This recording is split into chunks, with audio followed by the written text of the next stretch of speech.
Good morning to all of you.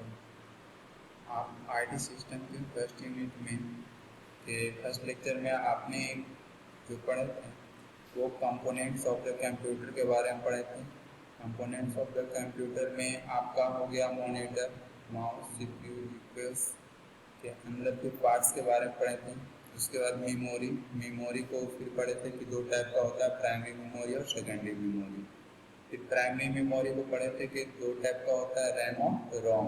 RAM को पढ़े थे कि दो टाइप का होता है, डी रोम और एस रैम।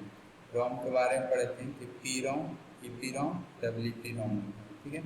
उसके बाद जो सेकेंड पार्ट था फर्स्ट यूनिट का वो ब्राउज़र था। कैसे आप नेट यूज करते हैं तो उसमें ब्राउज़र को यूज करते हैं, उसको यूज कैसे करते हैं, उसका फंक्शन था। सर्च इंजन के बारे में पढ़ें, सर्च इंजन को कैसे यूज करते हैं। एग्जाम्पल एक दो को बताए थे कि जैसे आपको ये गूगल हो गया, क्या हो गया, ये सब आपका सर्च इंजन है। फिर डिजिटल इंडिया पोर्टल के बारे में पढ़े थे कि आज जो भी यूज कर रहे हैं वो डिजिटल ही यूज करना चाहते हैं। उसके बाद आपका एक टॉपिक था कॉलेज पोर्टल, जो स्टूडेंट से रिलेटेड था पूरा। आप जो सेकेंड यूनिट में आपको पढ़ना है ऑपरेटिंग सिस्टम। सेकेंड यूनिट में आपको पढ़ना ऑपरेटिंग सिस्टम। ऑपरेटिंग सिस्टम में आपको इंस्टॉलेशन पढ़ना है लाइनेक्स का एंड एमएस विंडो का, यूनिसेल का एंड कमांड्स वाया एडिटर।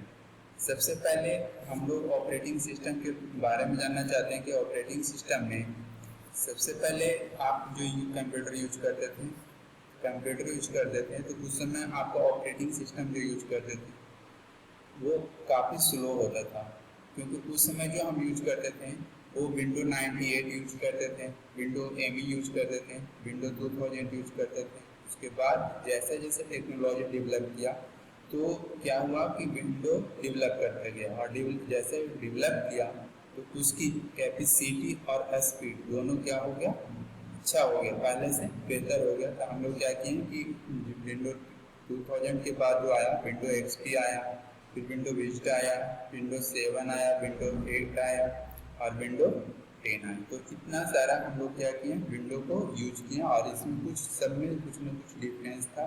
किसी के स्पीड की कैपेसिटी अच्छा था, सिस्टम हैंग करने का नहीं था, तो सब में कुछ न कुछ डिफरेंस आया। और मार्केट में क्या हुआ, हम लोग इसको विंडो को आज सारे सिस्टम में, चाहे लैपटॉप हो या डेस्कटॉप में, सब में हम लोग क्या कर रहे हैं, यूज कर रहे हैं। ठीक है। तो आपको सेकेंड यूनिट में जो पढ़ना है वो पहले आपका है ऑपरेटिंग सिस्टम, जिसका हम लोग शॉर्ट में बोलते हैं OS। Operating standard form of OS just operating system. इसका फर्स्ट में आपको पढ़ना है जो डिफिनेशन है। कहता ऑपरेटिंग सिस्टम कहते हैं किसको, कहता operating system is a collection of operating system is a collection of set of programs which manage all the resources of the computer system. The operating system क्या है, एक प्रोग्राम का कलेक्शन है। Collection मैंने क्या हो, किसी की बहुत सारा प्रोग्राम को क्या करना, इकट्ठा करना। तो कहता है operating system is a collection set of program, और उसके बाद प्रोग्राम को क्या करते हैं, सेट करते हैं which manage all the resources of the computer system. और जितना रिसोर्सेस रहता है साधन कंप्यूटर सिस्टम, वो सारा को मैनेज कौन करता है, ये ऑपरेटिंग सिस्टम करता है। कहता है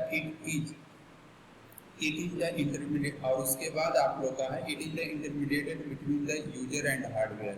और कहता है इंटरमीडिएटर मैंने हुआ कि जो हमारा लैंग्वेज है, तो हम लोग जो लैंग्वेज बोलते हैं वो हाई लेवल लैंग्वेज बोलते हैं, और कंप्यूटर वो हाई लेवल लैंग्वेज को नहीं समझता है। तो उसको क्या करेंगे, कन्वर्टर का यूज करते हैं। तो उसमें कन्वर्टर के रूप में जो मीडिएटर हुआ वो आपका ऑपरेटिंग सिस्टम रहता है। वो क्या करता है कि हाई लेवल लैंग्वेज को लो लेवल लैंग्वेज में कन्वर्ट कर देता है और कंप्यूटर को वो डेटा दे देता है। और कंप्यूटर फिर क्या करता है, उस डेटा को जो लो लेवल में दिए वो डेटा को समझता है, और वो जो भी ऑपरेशन करना रहता है, आपका जो काम करना रहता है, परफॉर्म करना रहता है, वो परफॉर्म करके फिर लो लेवल से फिर ऑपरेटिंग सिस्टम क्या करता है कि लो लेवल लैंग्वेज को हाई लेवल लैंग्वेज को कन्वर्ट कर देता है, ताकि यूजर, क्योंकि लो लेवल यूजर है जो लो लेवल लैंग्वेज को नहीं समझते हैं, तो उसको हम फिर कन्वर्ट करता है हाई लेवल लैंग्वेज में, और हाई लेवल लैंग्वेज में हम लोग क्या करते हैं, समझ जाते हैं।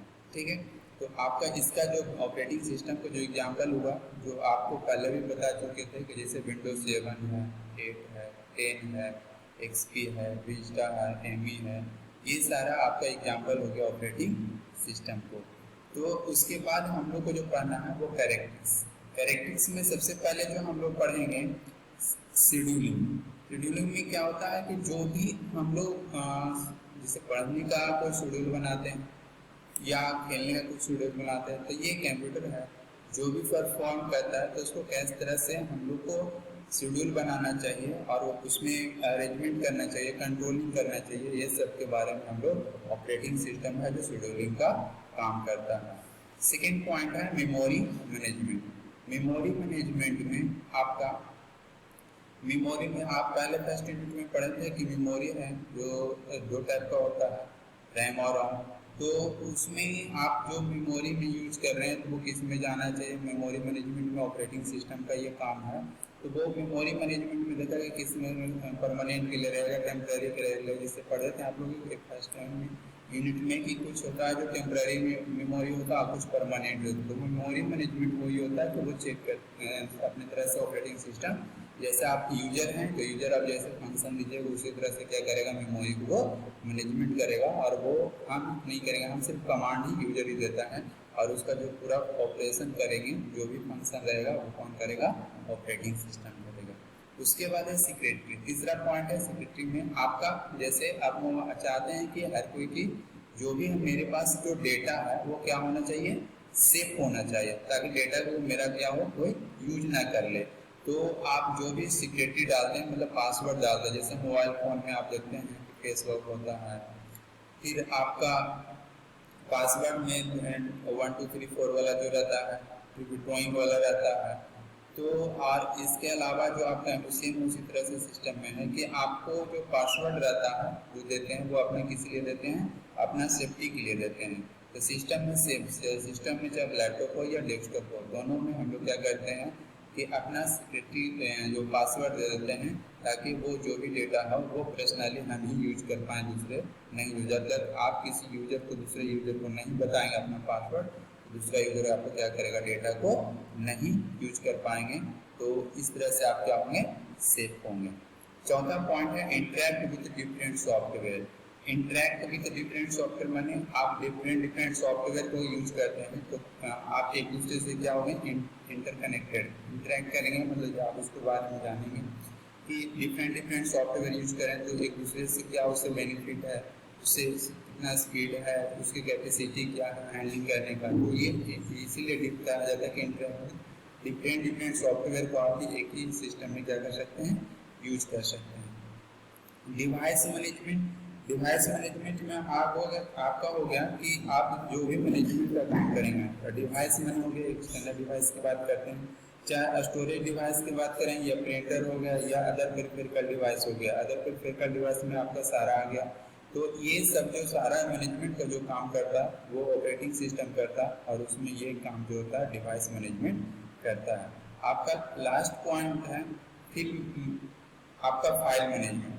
फाइल मैनेजमेंट में क्या होता है कि जो भी मैनेजमेंट फाइल को दिए, तो फाइल मैनेजमेंट क्या करेगा कि फाइल जो डिसअरेंज फॉर्म में रहता है। जैसे आपको क्या होता है, कभी कभी लैपटॉप या डेस्कटॉप की बात करते हैं, मतलब कंप्यूटर की बात करते हैं, तो आपका लाइट चला जाएगा, ऑन के सिस्टम ऑन है और लाइट सडनली चला जाता है। तो सडनली चलने के बाद क्या होता है, कोई फाइल खुला हुआ तो डिसअरेंज फॉर्म हो जाता है। तो ये सब फाइल मैनेजमेंट का जो काम पूरा होता है वो कौन करता है, ऑपरेटिंग सिस्टम करता है। नेक्स्ट आपको ऑपरेटिंग सिस्टम के एडवांटेज के बारे में पढ़ना है। पहला पॉइंट है एडवांटेज में, operating system provide GUI interface for the user in the form of menu, icons and buttons. कहता ऑपरेटिंग सिस्टम ये प्रोवाइड करता है GUI। GUI का फुल फॉर्म होता है ग्राफिकल यूजर इंटरफेस। कहता है ये ऑपरेटिंग सिस्टम है जो GUI interface for the user in the form of menu. कहता है मेन्यू के फॉर्म में क्या करता है, इंटरफेस करता है। कौन करता है, यूजर से ये ऑपरेटिंग सिस्टम करता है। और आइकॉन्स एंड बटन्स, आइकॉन होता है जो सिस्टम पे डेस्कटॉप जैसे ऑन करते हैं या लैपटॉप को या डेस्कटॉप को किसी को ऑन करते हैं तो स्क्रीन पे ऑन करने के बाद छोटा छोटा जो पिक्चर होता है उसी को बोलते हैं आइकॉन्स। तो ये कहता है कि मेन्यू को, आइकॉन्स को, बटन्स को सबको इंटरफेस करता है यूजर, और ये ऑपरेटिंग सिस्टम प्रोवाइड करता है यूजर को, और उसको क्या करता है वो इंटरफेस करता है। Operating system also allow us to share the resources with other user, और कहता है operating system allow us sharing the resources with other user. वो ऑपरेटिंग सिस्टम ये इनको कोई भी रिसोर्सेज को क्या करता है, शेयरिंग करता है, किसके साथ, अदर यूजर के साथ, ठीक है। नेक्स्ट पॉइंट आपका थर्ड है, it helps user to understand the function of a computer, और कंप्यूटर के फंक्शन को यूजर क्या करता है, उसको आसानी से समझ जाता है, किसके हेल्प से, ऑपरेटिंग सिस्टम के हेल्प से। चौथा पॉइंट है, it is very easy to use. कहते फोर्थ पॉइंट है, it is very easy to use, कहते ऑपरेटिंग सिस्टम को यूज करना बहुत आसान है। और लास्ट पॉइंट है, it can be easily updated, और उसको कहते हैं हम आसानी से क्या कर सकते हैं, अपडेट कर सकते हैं। आपका नेक्स्ट एडवांटेज के बाद क्या है, डिसएडवांटेज, क्योंकि आप जानते हैं कि इतना बड़ा भी कोई भी यूज हो चाहे तो उसको अगर कुछ उससे बेनिफिट है तो क्या हो, उससे लॉस है। तो हर को एडवांटेज उससे सब कुछ डिसएडवांटेज भी रहेगा। तो इसमें डिसएडवांटेज में क्या है कि आपका पहला पॉइंट है ऑपरेटिंग सिस्टम को disadvantage, if the operating system is corrupted then it will affect the entire system and computer will not work। मतलब अगर ऑपरेटिंग सिस्टम आपका क्या हो गया, करप्ट कर गया, then it will affect the entire system, पूरे सिस्टम को क्या कर रहा है, अफेक्ट कर देगा, और computer system will not work, और कंप्यूटर करना बंद करना चाहिए। तो जिससे आपको कोई भी प्रश्न जनरल में लिखेगा कि किसी चीज़ को यूज़ करते हैं तो आपको वो क्या करता है कि वो खत्म, अगर डैमेज हो जाता है तो वो यूज नहीं करता। तो इसी तरह से इसमें है कि टेक्निकल में कि आप ऑपरेटिंग सिस्टम को अगर क्या करते हैं, करप्ट कर देंगे, ऑपरेटिंग सिस्टम जैसे ही करप्ट कर देगा तो आपको पूरा सिस्टम क्या हो जाएगा, इफेक्ट हो जाएगा, और उसको आप यूज करना बंद कर देंगे। सेकंड पॉइंट है, only same task run at A time, और एक समय में हम लोग क्या करते हैं, एक ही टास्क को रन कर सकते हैं, ठीक है। Thank you.